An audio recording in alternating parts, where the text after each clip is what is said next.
ምዕራቡ ማለትም የክርስትናው ዓለም በሽታን ሲያይ የእግዚአብሔር ቁጣ ብሎ ይጠራ ነበር። የምስራቁ ዓለም ማለትም የእስልምናው ዓለም እግዚአብሔር የፈጠረውን ሰውነት ከፍቶ ቀዶ ጥገና ማድረግ ጀምሮ ነበር። ጨለማ ነበር። ከተሞች ዝም አሉ። መጽሐፍትም አቧራ ለበሱ። አንድ ሰው በሽታ ቢይዘው መድኃኒቱ ጸሎት ብቻ ነበር። ጥቁር ድመት አጠገቡ ብታልፍ ደግሞ ሞት ቀረበ ማለት ነው። ዓለም በፍርሃት ተተረጎመ። ሰውነት ሚስጥር ሆነ። ህመም ፍርድ ሆነ። የማወቅ ጥማት ጠፋ። የመጠየቅ ድፍረት ሞተ። በዚያ ረጅም ሌሊት ውስጥ እውቀት ከሚቃጠሉ ቤተ መጽሐፍ ከሚፈራረሱ ግንቦች ከሚረሱ ቋንቋዎች ተነጥሎ ሸሸ። ወደ ምስራቅ ፊቱን አዞረ። ስልጣኔ ስደተኛ ሆነ። ከበረሃው ማዶ ግን እጆች ተከፈቱ። አንዲት ቃል አወረደ። እቅራ፣ አንብብ። ይህች ቃል ዓለምን ቀየረችው። ሰይፍ አልነበረም፣ ብዕር ነበር። ፍርሃት አልነበረም፣ ጥያቄ ነበር። በባግዳድ ጎዳናዎች፣ በቀይሮዋን ሆስፒታሎች፣ በአስፋሃን ሰማያት ስር ሐኪሞች አይንን ገፈፉ። የራስ ቅልን ከፈቱ። ህመምተኛውንም አስቀመጡት። ጋውን ያዙ። ጸጥ ብለው አዳመጡት።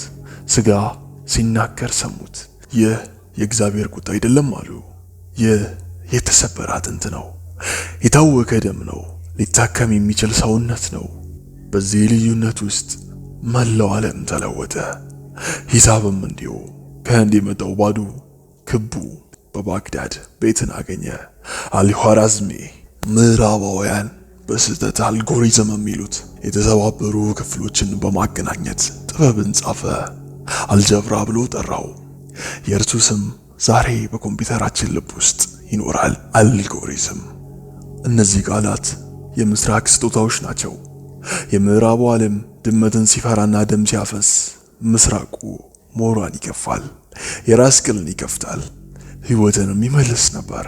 የመጨረሻ ስልጡኖች ነበሩ። አያቴ እንዲህ ይለኝ ነበር፣ ወንዝ የቱንም ያህል ቢረዝም መነሻውን ፈጽሞ ሊረሳ አይገባውም። ምናልባት እኔ ሙስሊም አይደለሁም፣ ምናልባት አንተም አይደለህም ይሆናል። ነገር ግን እውነትን ማመን ካለብን ማመን አለብን። ይህች አዲስ ዓለም ተስተካክላለች። ስልጣኔ ተመልሷል። ያ መልካም ነው። ነገር ግን መነሻውን መርሳት የለብንም። መነሻውን መዘንጋት የለብንም። ያለ እስልምና ይህች ስልጣኔ አትኖርም ነበር። በዚህ መልኩ አትገኝም ነበር። የመጀመሪያው ስህተት፣ ምዕራባውያን ክርስቲያኖች አንድ ነገርን አደረጉ። እውቀትን ለሁለት ከፈሉት። የጣዖት አምላኪያን እውቀትና ክርስቲያናዊ እውቀት አሉ። ይህ የመጀመሪያው ስህተት ነበር። ጥበብ ሃይማኖት የላትም። እውቀት ሃይማኖት የለውም። እነሱ የሃይማኖት አካል ናቸው እንጂ ሃይማኖት የላቸውም። እነርሱ ግን አልተረዱትም። የእስክንድርያን ታላቅ ቤተ መጻሕፍት አቃጠሉ። የጣዖት አምላኪያን እውቀትን እንገላለን አሉ። ነገር ግን ጥበብ አትገደልም። ጥበብ ትሰደዳለች እንጂ ፈጽማ አትጠፋም። እሳቱ ሲነድ፣ ጥቅሎቹ ወደ አመድነት ሲለወጡ ጥበብ ተነስታ ሄደች። ወደ ምስራቋ ፊቷን አዞረች። ወደ ፋርስ ተሰደደች። ወደ ጋንዴ ሸፖር አካዳሚ ገባች። በዚያ ተቀመጠች። በዝምታ ጠበቀች። ጊዜዋን ትጠብቅ ነበር። እግዚአብሔር ይመስገንና እስልምና ተነሳ። እስልምና ወደ ዓለም የመጣው ያን የተሰደደችውን ጥበብና እውቀትን ይዞ ነው። እስልምና ያሸነፈው በሰይፍ አይደለም።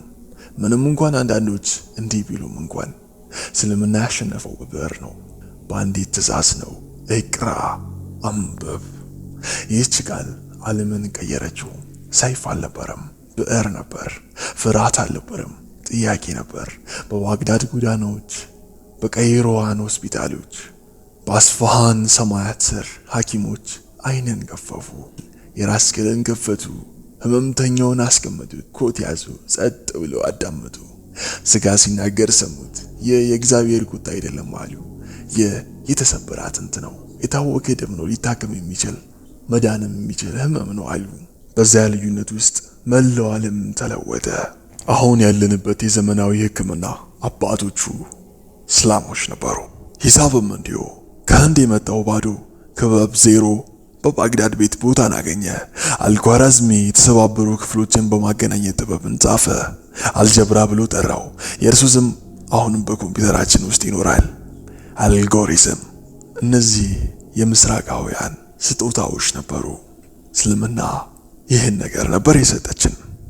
አንዳንዶች እንዲህ ይላሉ፣ ክርስትና ከራሱ ጋር ሲታገል የስልጣኔ ዘር ወደ ምስራቁ ተሻገረ።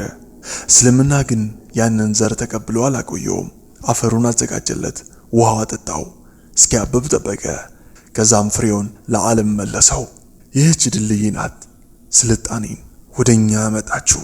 በዛሬው ቪዲዮአችን ስለ እስልምና ወርቃማው ዘመን እናወራለን። አብራችሁኝ ቆዩ። የሰብስክራይብ እና የደውል ምልክቷን ተጭናችሁ እስከ መጨረሻው ተከታተሉኝ።